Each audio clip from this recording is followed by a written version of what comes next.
pollution happens when water bodies get contaminated with substances that make them unsuitable for drinking, cooking, swimming, cleaning, etc.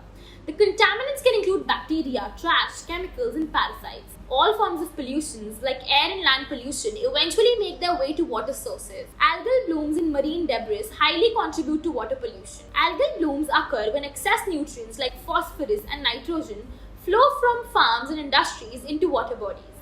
There is a process called eutrophication by which harmful algal blooms occur. It happens when aquatic environments become enriched with nutrients, causing excessive plant and algal growth. Marine debris is a persistent water pollution problem. Humans are the source of all marine debris. Marine debris can cause water pollution by the leaching of heavy metals and other contaminants from particles into the water. To learn more about water pollution, check out the link in the description.